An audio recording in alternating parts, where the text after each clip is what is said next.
So with that, I would like to introduce my next guest, who she is an inventor, definitely, but she said to me today, and I thought it was great. She said, not all inventors are entrepreneurs. And when I think about that, it's so true. And I speak to a lot of inventor groups, and I know that that's something that comes up a lot. I will tell you that Daria Walsh, who I'm welcoming in just a second here, is an amazing inventor, but also an incredible entrepreneur. She is, I can't decide which one more, but I mean, she's the combination of both, and that is unstoppable. And when you meet her in 1 second, you're going to realize how unstoppable she is. Her product, again, it's called Infinity Clips, and she's going to tell you all about it. But she started off, as many of us do, completely bootstrapping. I think she had $500 left to do this. And she has grown her product from $500. She had her first 6-figure year this year. I'm so excited for you, Daria. So let's welcome Daria. And again, high fives in the chat. Let her know what you think. Daria Walsh, welcome to InventHer Live. Hi, I'm so excited to be here. Thanks for having me.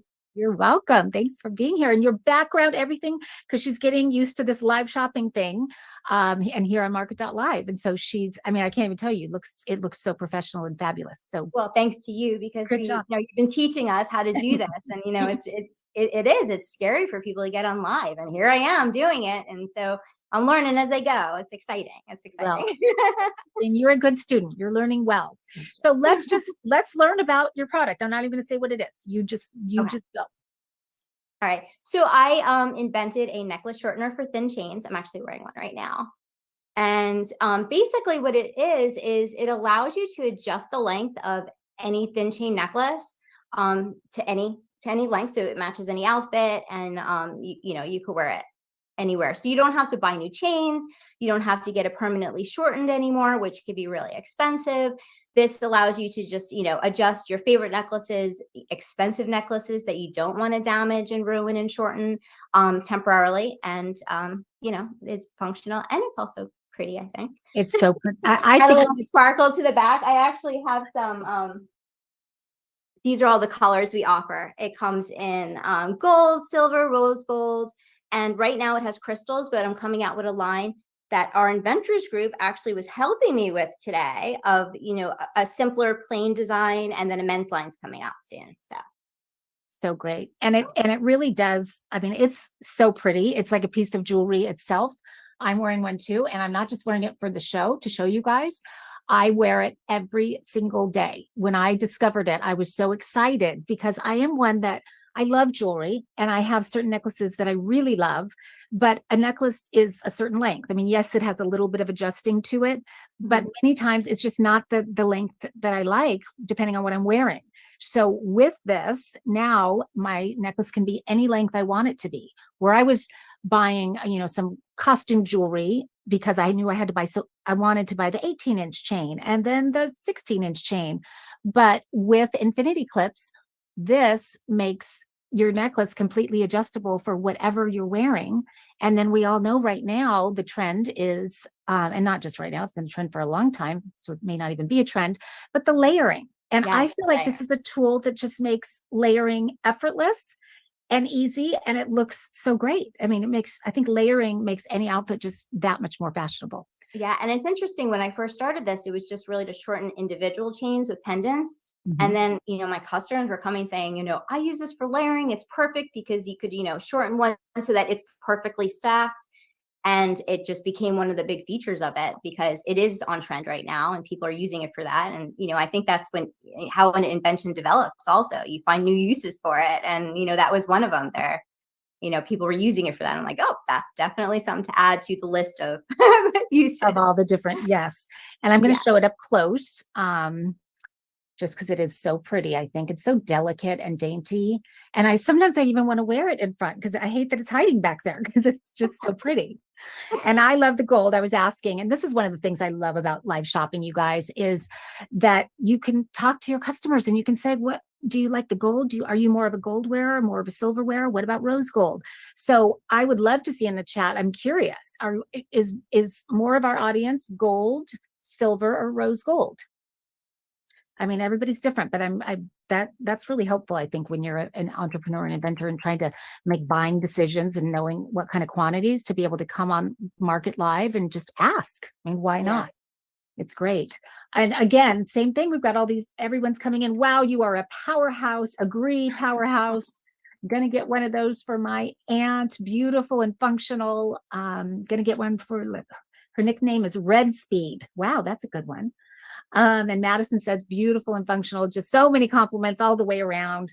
Thank And you. so tell us about, because when we were talking this morning, I appreciate how open you were, and I hope you're okay with me being open with our audience.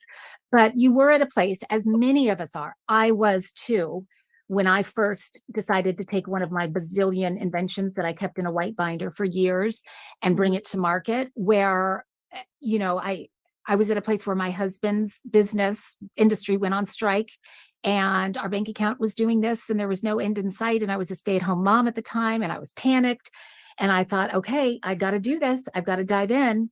And you, it seems like we're in a similar situation, not with a husband on strike, but you were living with your mom, right? Uh-huh. Yeah. After, I was starting my life over again. I had moved back with my mom and my two teenage daughters. And, we were living at my mom's house. And I was really focused on trying to rebuild my life and get a job. But this just like hit me, while I was there. I remember sitting in one of her bedrooms at the time thinking, wow, I really could do this. So I tinkered with it. And it wasn't something that, you see in the movies where you're like, boom, big idea, and you run with it. And it's like, a success overnight. Like, but it hit me then. It was like, and I felt like it was almost the universe saying, giving me nudges.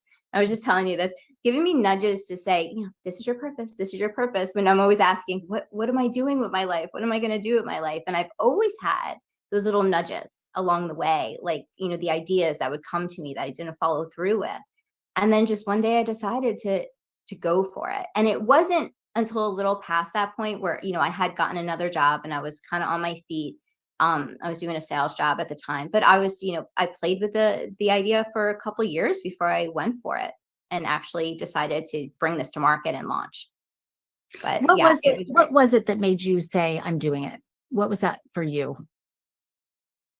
Like just it was, I think all through the year, like I would see inventions that I had come up with, ideas that I've had come out to market and people would make a lot of money off of it. And I'm like, oh, I should have done it. I should have just followed through. I should have just done it.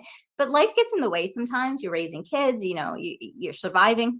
You're trying to just get by day by day. So things like that, you kind of push off to the side and, it becomes a one-day thing. Well, my one day became today. And I was just like, that's it. That's it. I'm just going to take, and I chose this invention because I thought it was the simplest to bring to market. Mm-hmm. Spoiler alert, there's no simple invention to bring to market. There's going to be challenges with every single invention. And I have a book of them. And I thought this would be easy, but there was a lot of challenges along the way. And there always will be challenges. Any entrepreneur will face a challenge when you're inventing. Yeah. It's a different set of challenges. And yeah, you just got to take them on one by one. Just keep going. Exactly. And I do think if you're someone that's thinking of bringing a product to market, or maybe you're already halfway there, or maybe you're already there is so much value in connecting with other people who are on a similar journey. And I'm talking about the Women Inventors Club, but it could be any club, any organization, any way that you can connect and not be a just solopreneur, so to speak, because not only is it kind of a lonely path many times, but imagine how much time you can save by hearing what other people's mistakes are, just tapping into somebody else that has been on your path and just having that accountability. And so I started to say earlier on that you had shared with me that you'd been inside the Women Inventors Club for about a year. And I didn't know that because you were being silent, kind of behind the wall and just observing. And then all of a sudden, here comes Daria, and she's just chiming in, and she's just incredibly active inside the Women Inventors Club. And I love it because you're sharing so much with others. And I mean, doesn't it just change the whole journey when you have other people with you?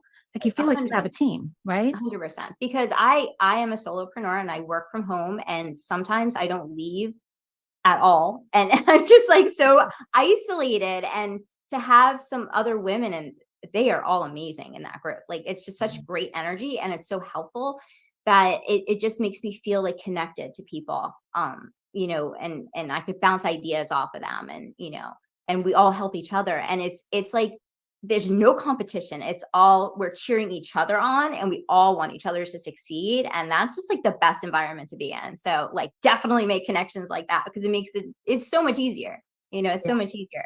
And, you know, I had to figure this out on my own, and there were people who helped me along the way. You know, I had like mentors from other groups and stuff. And I promised them, I said, well, you know, you're helping me, I'm going to help someone else one day. So I hope, you know, I hope to be able to give back also. As I learn, I'll teach, and, you know, we all do that for each other. And because there's not really a playbook for this. There's nothing, there's books, but, you know, every product is different, and everybody's journey is different. And some people do it overnight, and some people take years, and some people take 10 years, 20 years, you know, but Yep. it's And interesting. I want to thank you, because you're giving back right this minute. I mean, you have a lot of people watching, and everything that you're sharing is so incredibly valuable. So thank you for being here. I want to go back to your prototype, like to the idea. So you wanted something that could adjust your chains, and then you started just tinkering.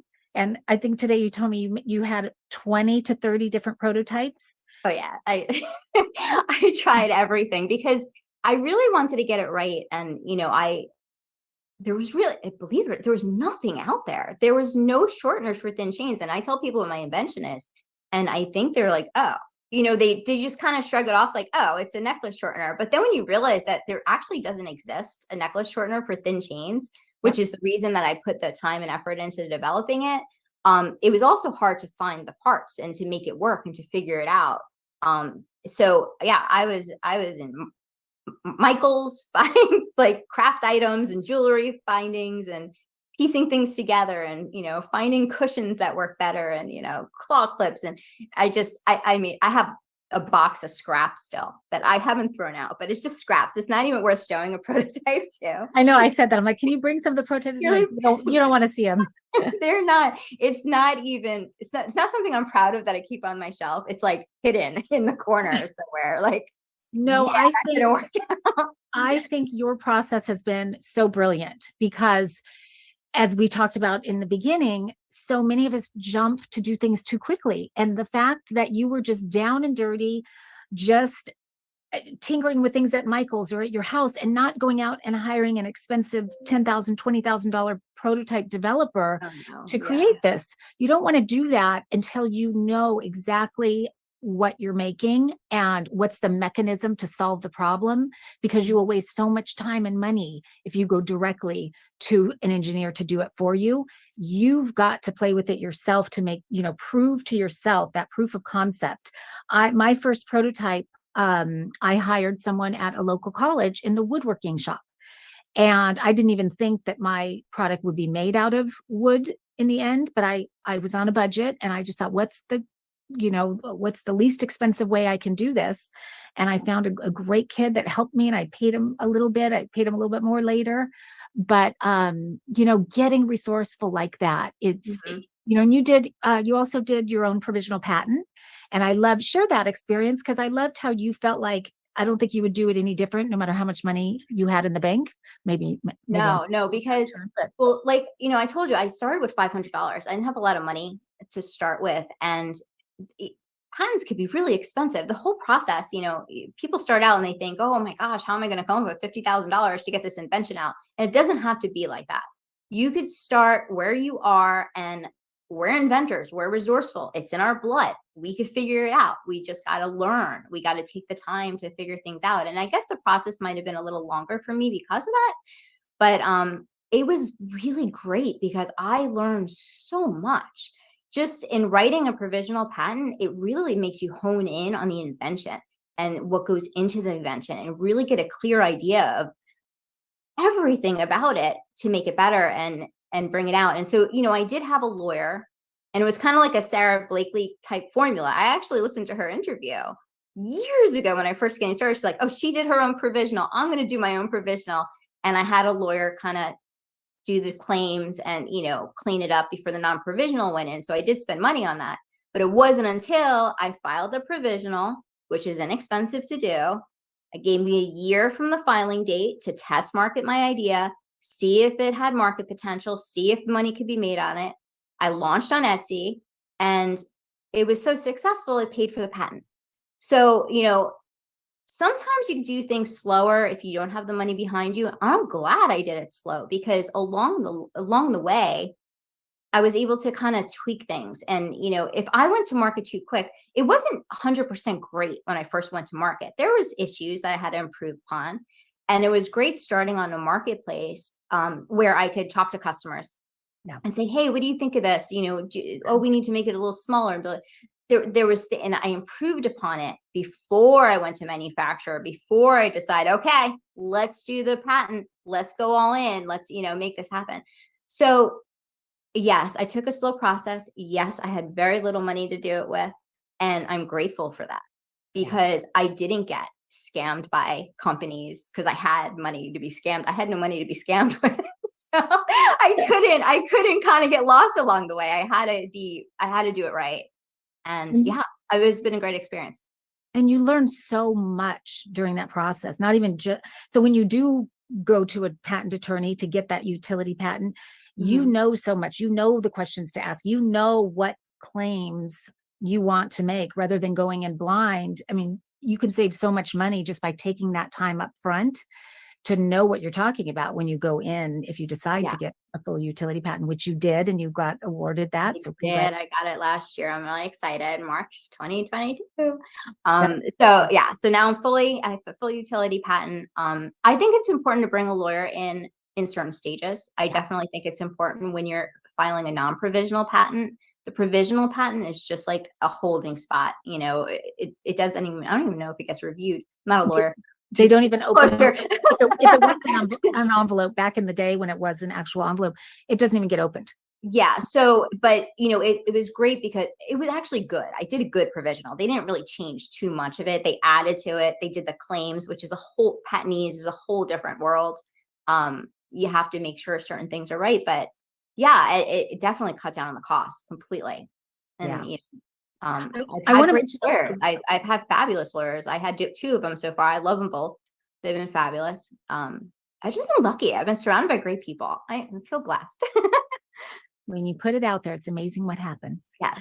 I do want to mention a resource for those of you who maybe are going to file your own patent or are thinking about it, because I do think this is a phenomenal resource, and it's called Patent Hacks. And it basically was created by patent examiners that were watching inventors come in and hiring these, the inventors were having to hire these fancy lawyers to get their patent approved.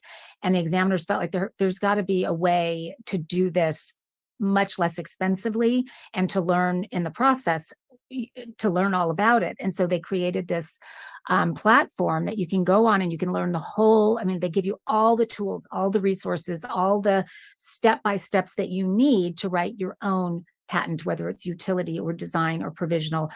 Daria, I tend to agree with you. There's a point where you probably, and if this is all looking very promising, and if you're someone who might be wanting to license your product, there is a point where you probably should have a professional come in and do it. But learn, do as much as you can up front on your own, just for the learning lesson, everything that you can learn there, but also the time savings, the money savings, all of it. There's just a lot there. So I want to mention that. Candy chimed in with a great question, and she said, can we use this for glasses strings as well? Eyeglass chains? Yeah. I'm sorry, I should have said eyeglasses. Yeah. Yeah. Well, the necklace, it depends on the eyeglass chain, right? So I was actually looking at this recently to see, you can attach it to the eyeglass. Is she asking to shorten the necklace chain?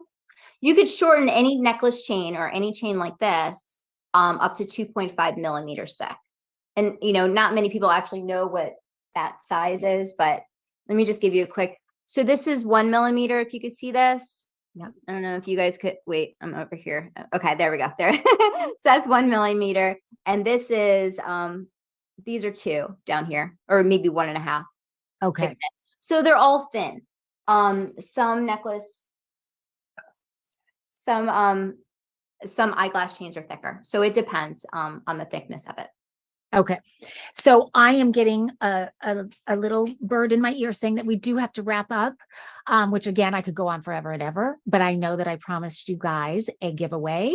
And so we are going to do that right now. So remember, if you jumped on late, if you want to be eligible to win your choice of gold, silver, or rose gold, a set of Daria's infinity clips. And it does come with a set of two, right, Daria? You get the large and the small. Yeah. So here, this is an example of the set that you could buy right here on Market.live. So this is the set, is the gold set, and it comes with a small size and a large size. The small fits chains up to 1.3 millimeters thick, and the large fits chains between 1.3 and 2.5 millimeters thick. So you'll have a set of two, and you could choose the colors, silver, gold, or rose gold for the giveaway. Okay, so I'm going to ask you guys a question. And again, you've got to be a follower. So click that follow button. And my question is, let me think what I want it to be. Okay. How much money did Daria have to launch her invention when she first started? Anybody? So put it in the chat if you know. And my producer, John, thank you, John, for doing this for us. He is going to let me know who the winner is. So again, click follow and then type into the chat if you know the answer to how much money Daria had when she started. Please put that in there. And then again, I have to say, she is all the way up to 6 figures this year and beyond. And she's on track, you guys, to double and triple in years to come. So it's very exciting. Okay, we have a winner. Drum roll, please. And I know this person very well, and I'm so happy she won. Bonnie, congratulations. Good job. So Bonnie, you have to let us know what color you want and then send me a direct message to let me know the shipping address and we will get that taken care of. And then we have another giveaway. I want to invite Leanna to come back in. And so Leanna is giving away a set of 3. Am I right? No, 4. It's a 4-pack. All the different varieties that she has. And you guys, when you start using this, it's just going to be a way of life for you because it makes your life so much easier and gives you such peace of mind. So get in on this for sure. And again, you got to be a follower. And my question about Leanna is, who can remember what date Leanna is going to be on HSN next? Na, na, na, na, na, na, na. And John, if nobody chimes in with the exact date, I'll take the month, even the month. Anybody? Okay. Come on, you guys. Were you paying attention? And while we're waiting for that, I just want to invite you guys to come back next week, same time, same place, 4 o'clock West Coast, 7 o'clock East Coast here on Market.live. We're going to keep this going. I have so many amazing female inventors getting ready to come on, and I just can't wait to share all of their stories with you. Okay, I'm going to give you guys a hint because it looks like we're struggling a little bit. So HSN, gosh, it's not this month. Oh, wait, we have a winner. Carrie, congratulations. She got it right. So Carrie, congratulations. And thank you for paying attention. And if you could contact me via my website, marcymckenna.com, just click on contact and just let me know what your shipping address is. And Leanna will get that out to you right away. So thank you guys for being here, Leanna and Daria. Everybody give them a virtual high five and go out and buy their products because I use both of them all the time. I love them. You will too, I promise you. And I will see everybody next week at 4 o'clock West Coast, 7 o'clock East Coast back here on Market.live. Good night, everybody.